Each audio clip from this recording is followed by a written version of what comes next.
ingin mendengar bacaan Injil dan renungan harian setiap hari dari channel Paulus Buarlele, silakan subscribe dan bunyikan lonceng, like, share, dan komen.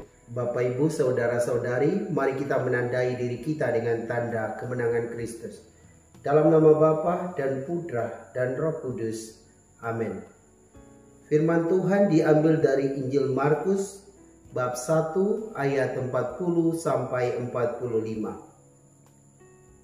Seorang yang sakit kusta datang kepada Yesus dan sambil berlutut di hadapannya, ia memohon bantuannya, katanya, "Kalau engkau mau, engkau dapat mentahirkan aku." Maka tergeraklah hatinya oleh belas kasihan, lalu ia mengulurkan tangannya, menjamah orang itu dan berkata kepadanya, "Aku mau, jadilah engkau tahir." Seketika itu juga lenyaplah penyakit kusta orang itu, dan ia menjadi tahir. Segera ia menyuruh orang itu pergi dengan peringatan keras. "Ingatlah, janganlah engkau memberitahukan apa-apa tentang hal ini kepada siapapun, tetapi pergilah, perlihatkanlah dirimu kepada imam dan persembahkanlah untuk pentahiranmu persembahan yang diperintahkan oleh Musa sebagai bukti bagi mereka." Tetapi orang itu pergi memberitakan peristiwa itu dan menyebarkannya kemana-mana, sehingga Yesus tidak dapat lagi terang-terangan masuk ke dalam kota. Ia tinggal di luar di tempat-tempat yang sepi. Namun orang terus juga datang kepadanya dari segala penjuru. Demikianlah Injil Tuhan. Shalom Bapak, Ibu, Saudara dan Saudariku yang Tuhan Yesus kasihi. Penginjil Markus menceritakan seorang yang sakit kusta datang kepada Yesus dan sambil berlutut ia memohon kepada Yesus untuk menyembuhkannya. Dan apa reaksi Yesus? Yesus justru mengulurkan tangannya dan berkata kepadanya, "Aku mau kamu sembuh dari sakit." Inilah kata-kata Tuhan Yesus kepada seorang yang sakit kusta tadi. Bapak, Ibu, Saudara dan Saudariku yang Tuhan Yesus kasihi.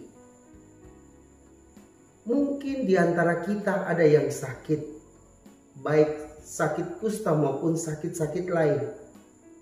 Kita diharapkan untuk datang kepada Yesus dan memohon kepada Yesus untuk menyembuhkan kita yang sakit. Sering terjadi orang tidak sabar menunggu proses.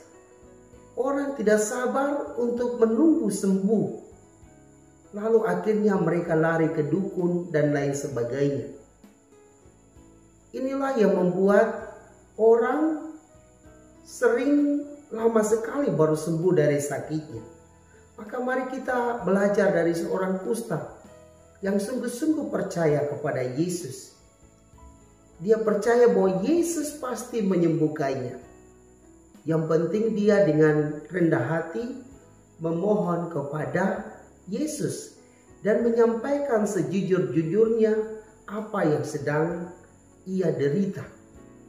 Karena kalau kita lihat pengalaman orang pada zaman sekarang, sering orang sulit sekali terbuka mengungkapkan apa yang sesungguhnya terjadi.